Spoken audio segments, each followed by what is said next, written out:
Good afternoon.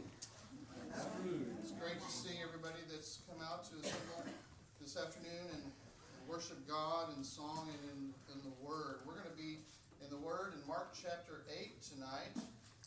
I'd like to remind you of where we are in the Mark study. We're coming out of Mark chapter 7, where Jesus, if you'll go to the next slide, show you a little bit about where Jesus has been. Most of Jesus' ministry is up here by the Sea of Galilee. Jerusalem's down here. We have Judea, Samaria, and Galilee as the three main sections of Palestine. And Jesus does most of his ministry right here on the Sea of Galilee. He'll spend time on one side of the lake, then he'll go to the other side, then he'll go to the other side, try to get away from certain people, and sometimes try to get alone. And at this particular time in chapter 7, he goes all the way up out of the area of the Jews. He goes up to Tyre and Sidon to try to get some alone time with his disciples. He goes up to Tyre and he meets a Syrophoenician woman who has a child who's got a demon spirit, and he takes the time to talk to the woman and engage with her and heals her daughter. Then he heads up to Sidon, which is up north from there. And in Sidon, he heals a deaf man who has a speaking disability and deafness. And he heals him by sticking his fingers in his ears and putting saliva on his tongue, as you remember. After that, Jesus comes back down to this area, but he spends time on the east side in the Decapolis. The Decapolis are 10 cities which are here to the east of the Sea of Galilee. He spends time in the Decapolis, and that's where we're picking up in chapter 8. So the Bible says in chapter 8, verse 1, in those days, when there was again a large crowd, and they had nothing to eat, Jesus called his disciples, and he said to them, I feel compassion for the people, because they have remained with me now 3 days, and have nothing to eat. If I send them away hungry to their homes, they will faint on the way, and some of them have come from a great distance. So this is the same situation that happened several times in Jesus' ministry, where he's out in the middle of nowhere, and he's got thousands of people crowding around him to learn from him and to be taught, and somehow they've got to eat. And some of them may have brought enough food for a day or so, but they're not carrying around equipment with food in it, right? So they take whatever they can carry. So at this time, it's been 3 days, and he's been out in the wilderness area away from towns, and they're hungry. And he's worried that if he sends them back to their homes, that they won't even make it home. Some of them came from so far away, which shows a lot about the people that were there, because they knew that they would eventually have to eat, but they're so interested in eating from Jesus' words that they stick with him. And this says something about them. They really want to learn from him. And he feels compassion for them in verse 2. He feels compassion for them because he wants them to be fed not only spiritually but also physically. And so we're in a situation here that his disciples were in not long ago when they fed the 5,000. So here we go again. And you would have thought that one of the disciples would have said, well, what's the problem? Why don't we just feed them the way we did the last time? Well, you would think that. In verse 4, and his disciples answered him, where will anyone be able to find enough bread here in this desolate place to satisfy these people? Where in the world can any person find enough bread, enough loaves, enough artos in the Greek, enough loaves of bread? Where are we going to find enough for all these people? And they pose this question to Jesus, and you can just imagine how frustrated he must be at his disciples, because he had already done this. He lived this scene just not long ago. And so here they are asking this question. They still don't understand what he's capable of. And so he says, he goes through the motions with them in verse 5. He was asking them, how many loaves do you have? And they said, 7. Well, if you just think about this, when they fed the 5,000, there was only 5 loaves. Now they've only got 4,000, which you're about to find out, there's more bread now than they had before. Well, they should have said, we got 2 more than we had last time. We should be able to feed this double. But no. So they said, we got 7 loaves. And he directed, verse 6, and he directed the people to sit down on the ground. And taking the 7 loaves, he gave thanks, and he broke them, and he started giving them to his disciples to serve them, and they served them to the people. Think about deja vu for these disciples. We've already done this. This seems like a familiar story. We did this with 5,000. Now we're doing it with 4,000. He's breaking them. He's giving them. We're serving them. He keeps breaking them. They never run out. He keeps breaking more and more and more, and we keep serving the people. And they're like, no, I need some over here. I need some over here. No, we didn't get any. And they're doing the same thing they already did. Verse 7. They also had a few small fish. Well, deja vu. They also had a few small fish the last time. And after he had blessed them, he ordered these to be served as well. Verse 8. And they ate and were satisfied, and they picked up 7 large baskets full of what was left over of the broken pieces. So all the people had plenty of food to eat, so that they were completely satisfied. No one goes home hungry, and they had leftover baskets, the same kind of baskets they had left over last time, the same situation over again. This time they had 7 baskets left over from what was 7 loaves. So 1 loaf would have been in each basket if they would have just had what was physically available at the time. But it magnified itself so that the results are obvious. Not only 1 loaf for each basket multiplied and enough for everybody to be fed, and this was the leftovers. The miracle was so obvious that no one could miss it, in the same way that it was for the 5,000. So verse 8 again, and they ate and were satisfied, and they picked up 7 large baskets full of what was left over of the broken pieces. Verse 9, about 4,000 were there, and he sent them away. Now Jesus is doing what he always does. He takes care of the people, and then he tries to find some time to be alone, to rest his voice, and to be with his disciples, and to find some. Jesus didn't get a Sabbath day off, so he didn't have this bodily rest like a lot of people get a day of rest, and we need that to recharge. Jesus never had it, so his plan was to do his ministry around the Sea of Galilee, so he can go flip-flopping side to side, and at least on the trip over, he would have some rest in the boat. And then when he gets to the other side, he wants to have a little bit of relief there. So a lot of times he wants to be alone with his disciples too, because he wants to teach them the stuff that had happened that day. Verse 10, and immediately he entered the boat with his disciples and came to the district of Dalmanutha. This is on the west side. It's not showing on this map. Magadan is understood to be the Dalmanutha area. So this west side right here, so the feeding of the 5,000 was on this side. Now they're on the west side in Dalmanutha. Now, guess who shows up? Verse 11. The Pharisees came out and began to argue with him. Well, that's all he needs. A bunch of Pharisees to argue with after he's just given his emotion into this feeding, and he wants to be alone with his disciples. He wants to be alone by himself. He wants to rest. And now he's got to deal with people who don't believe in him, that are there for no good. So they were seeking from him a sign from heaven to test him. So this argument turns into them saying, well, show us a sign. So you can kind of see the scene that Mark's trying to show us here, is that these Pharisees and Jesus are arguing with him about his doctrines, perhaps about him being the Messiah. They're having this back and forth engagement, and then so they just say, well, just show us a sign. Show us a sign, we'll believe you.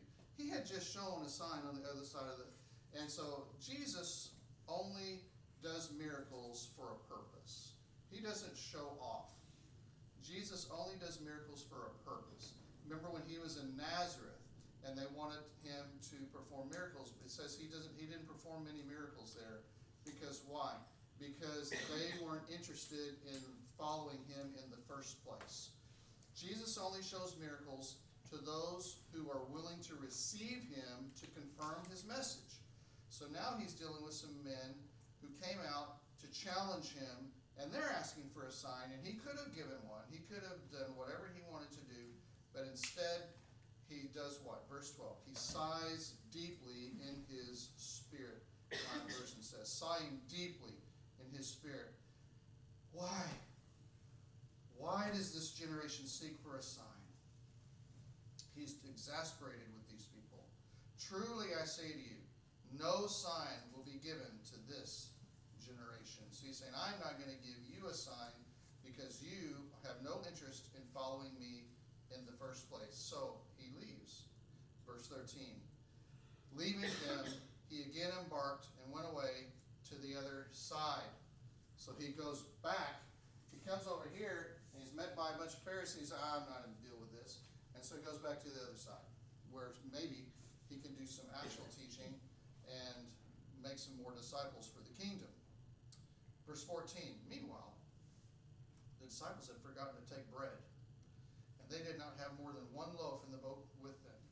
They had these 7 baskets of food left over, and no doubt people in the crowd took the baskets home with them. And they didn't think to grab any for the boat for themselves. So the disciples weren't thinking of this. Somebody was supposed to be maybe in charge of the food, but nobody had done this. So they forgot to take bread with them, and they only had one little loaf of bread in the boat for all 12 plus Jesus. Somebody dropped the ball on the food. And then Jesus, in verse 15, he was giving orders to them saying, watch out, beware of the leaven of the Pharisees and the leaven of Herod. See, they had just had an engagement with the Pharisees. And now they're on the water going to the other side. And he says, watch out for the leaven of these guys. Now, what he intends is he uses leaven in a metaphorical sense to talk about deceitfulness or sin or something like that. And he's saying, you watch out for the Pharisees because they are full of the leaven of sin and lying and deceit. And then they heard the word leaven. And leaven is what makes bread rise. So they're thinking, oh, he's telling us to make sure our bread is not poisoned with leaven from the Pharisees or something of that nature. So they start thinking of physical bread, and they're not hearing the spiritual message. They only understand leaven to be the leaven of the physical bread. So they think he's talking about bread. And so they turn to each other in verse 16, and they begin to discuss with one another the fact that they had no bread. They think, oh, we don't have any bread. What leaven is he talking about? Maybe he's calling us out because we forgot to bring bread. Maybe he's getting on to us. And Jesus, once again, gets frustrated. And he says in verse 17, and Jesus, aware of this, said to them, why do you discuss the fact that you have no bread? Do you not yet see or understand? Do you have a hardened heart? Having eyes, do you not see? And having ears, do you not hear? And do you not remember? Now he's quoting from Isaiah 9, where God talks about Israel as having eyes but not perceiving, having ears but not understanding. And that's what he quotes several times in his ministry. He quotes this passage from Isaiah. And one time they said, why do you speak in parables? And he says, because those who have eyes that don't see and ears that don't hear are not going to understand it. But those who want to see it, those who want to hear it, are going to figure it out. And they're going to come to me. But now he's telling his own disciples, you have eyes and you don't see. I'm talking to you about leaven. You don't see. I just did this miracle. You didn't get it. I gave you an opportunity to tell me to do another miracle with the feeding the people. You didn't take it. You don't understand yet. you don't hear, you hear, but you don't understand. And then he says, don't you remember, verse 19, when I broke the 5 loaves for the 5,000? How many baskets full of broken pieces you picked up? And then they said, 12. When I broke the 7 for the 4,000, how many large baskets full of broken pieces did you pick up? And they said, 7. And he was saying, and they're like, oh, good, we answered the question. Because he asked us how many leftover baskets were there. And we got it right. We're exactly what he's wanting. And he says to them, do you not yet understand? You still don't get it. And that is really important to set up what's about to happen. The fact that they are seeing Jesus, but they're not seeing the creator of the world.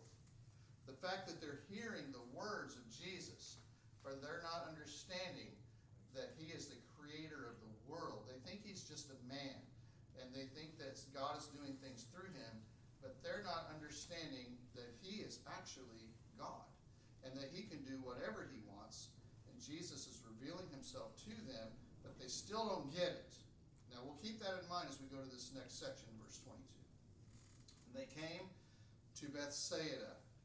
Now, Bethsaida is back on the northern bank up here, and so they've moved to a new place, and so they come to Bethsaida, and verse 22, and they brought a blind man to Jesus and implored him to touch him. Taking the blind man by the hand, he brought him out of the village, and after spitting in his eyes and laying his hands on him, he asked him, do you see anything? And he looked up, and he said, I see men, for I see them like trees walking around. So again, he laid his hands on his eyes, and he looked intently as he was restored, and he began to see everything clearly. And he sent him to his home, saying, do not enter the village. So Jesus takes this blind man out from the town because he's trying to keep his popularity down. It's already so high that he can't even move from place to place. So he's trying to keep his big healings to a minimum. And so he's got this blind man. He's going to heal him, but he wants to take him out away from the crowds. So he takes them outside, and after he heals him, he says, don't go into the village. In other words, don't tell everybody what just happened, because if everybody crowds in on him, he won't even be able to do his ministry. Now, Jesus chooses to heal this man in a 2-step process. And at first glance, it looks like he failed the first time, and he had to figure it out, like he doesn't know how the human body works, which makes no sense because he created the human body. He knows everything about our DNA and how our bodies function. So when he puts his hands on him, he puts his spit on his eyes, and he says, what do you see? And he says, I see men, but they look like trees. In other words, my vision is not clear. I can see, but I don't see clearly. Then he does it again, and then he begins to see clearly. Now you see what Jesus is doing. He's showing his disciples that they are the blind man. He's using this man, this blind man, as a living parable. In the same way that this blind man could see people, but he didn't see clearly, that's how Jesus is telling his disciples, that's you. You see me, but you don't see me clearly for who I really am. And then he puts his hands on him again, repeats the process, and the blind man begins to see clearly. He's showing his disciples that seeing clearly is a process, and you are in the middle of the process, because he says in verse 18, having eyes, do you not see? He's talking to his disciples. You have eyes, but you don't see. And then this blind man shows up. Coincidence? I think not. this blind man shows up, and he's going to show his disciples that they are the blind man. So he makes a living parable out of this blind man to show them that they need to see him for who he really is. And this lesson comes to us as well. We need to know who we're serving. He's capable of doing whatever he wants to do. When we pray, we need to pray big. Pray big. I want to encourage you to pray big. It's not like God can't do it. He can do whatever he wants to do. The bigger we pray, the bigger his healing can happen. Well, verse 27. Jesus went out along with his disciples to the villages of Caesarea Philippi. So they head north. Now, the reason he wants to head north is to get out. This is Caesarea Philippi. There's another Caesarea on the coast. This is Caesarea Philippi up here. And so we've got Jesus going north because he's trying to get away from the Jewish people so he can be alone with his 12. And he's trying to find areas where no one knows him, which is becoming hard to do for him. But he finds an area, Caesarea Philippi, and as they're walking on the way, he questions his disciples, and he says to them, "Who do people say that I am?" Now, this is in light of the fact that they didn't quite know who he was. So he's questioning, where do you guys think I am in the process of becoming seeing people, right? Who do you say, who do people say that I am? They told him, saying, John the Baptist, others say Elijah, and others one of the prophets. You remember Herod who killed John the Baptist thought that Jesus was John the Baptist raised from the dead to penalize him for what he did. Others say he's Elijah, and the reason why people would say he's Elijah is because at the end of the last book of the Old Testament, God promises a prophet that would come, that Elijah would come back, and Elijah would come back to prepare the way for the Messiah. And so some people were thinking he was that prophet that was preparing the way for the Messiah to come behind him. But others say that you're one of the prophets. Just, they don't know which prophet, but they know he's a prophet. Something has to be going on with all these miracles. Verse 29, he continued by questioning them, now, who do you say? What do you think? Who do you say that I am? And Peter answered and said to him, you are the Christ. And another gospel says, you are the Christ, the Son of the living God. And then it says he warned them to tell no one about him. And we know in Matthew, Peter says, you are the Christ, the Son of the living God. And we get a little bit more detail of what was said there. And then Jesus says to him that flesh and blood didn't tell you that. Nobody told you that. The Holy Spirit of God revealed that to you. And he says, you are Peter, and upon this rock I will build my church. Now, as an interesting thing, we need to make sure we understand that God did not build his church on Peter.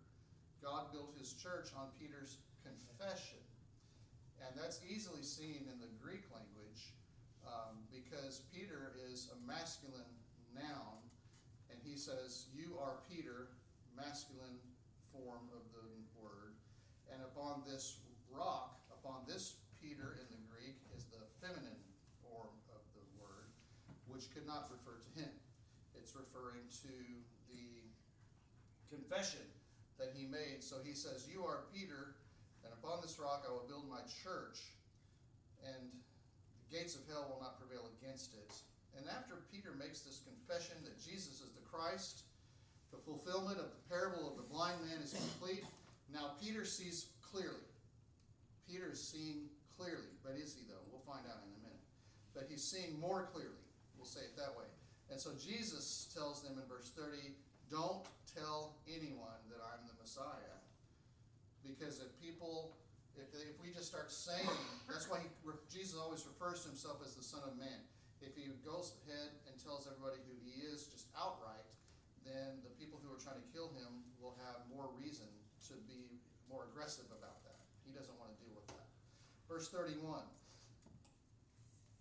And he began to teach them that the Son of Man must suffer many things and be rejected by the elders and the chief priests and the scribes and be killed and after 3 days, rise again. So that's about as plain as you can get. There's no even parable in there. He's just saying, hey, I'm going to be rejected by the elders when we go back to Jerusalem, and I'm going to be killed. I'm going to be resurrected in 3 days. He was stating the matter, verse 32, and he was stating the matter plainly, and Peter took him aside and began to rebuke him. Peter didn't like this Messiah that Jesus said he was going to be. Jesus said, this is how this is going to go down. And Peter says, not if I have anything to do with it. Jesus, don't you understand that you're the Messiah? Don't you get it? You don't get it. I've got your back. I'm going to take care of you. We got this. But Jesus will have none of it. Verse 33, but turning around and seeing his disciples, he rebuked Peter and said, get behind me, Satan, for you are not setting your mind on God's interests, but man's. You see, Peter wanted God to be in the image that Peter created. Peter wanted Jesus to be who Peter wanted Jesus to be, right? But Jesus said, I am who I am. It's not your call, right? But isn't that what we do? We want God to be the God we want. And that's the struggle people have. They're angry at God because he lets sin go on in the world. We want to make a God that doesn't let sin go on in the world. And if God would just not let sin go on in the world, people would go, oh, maybe there is a God. But would they, though? I don't know. But this is what Peter's problem was. He wanted to create a God in his image and not accept the one that he was given. Jesus had a plan, and Peter's plan was not Jesus' plan. Verse 34, and he summoned the crowd with his disciples and said to them, if anyone wishes to come after me, he must deny himself, take up his cross, and follow me. He had just said he's going to be killed in Jerusalem and then be resurrected in 3 days. And he's saying, you want to follow me? Take up your cross. Take up your cross. Follow me. That's how you follow me. For whoever wishes to save his life will lose it. Jesus is referencing a time when people would be asked to denounce their Lord or be killed. And Jesus said, if you wish to save your life by renouncing me, you're going to lose your life. You may save your physical life, but you can lose your spiritual life by denying me before those people. But whoever loses his life for my sake and the gospel's will save it. And in that same situation, renounce Jesus or die, choose death, because you'll save your life. That's what Jesus is saying.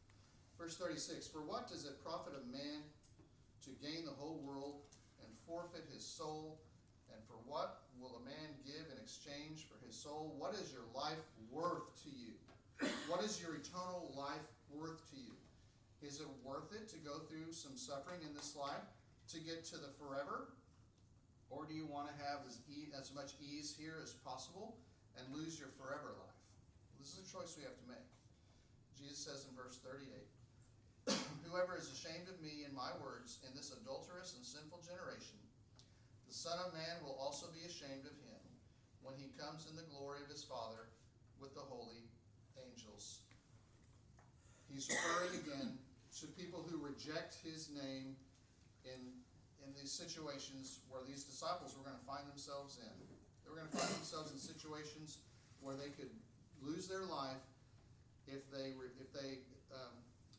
professed Jesus, but they were going to be killed if they professed Jesus. But they could save their life by rejecting Jesus. Say, oh, I don't know him, which Peter's going to do. I don't know the man. And then save their life. What if that happened to us? What if we had this happen here? It has happened for some people here. It has happened in some other countries.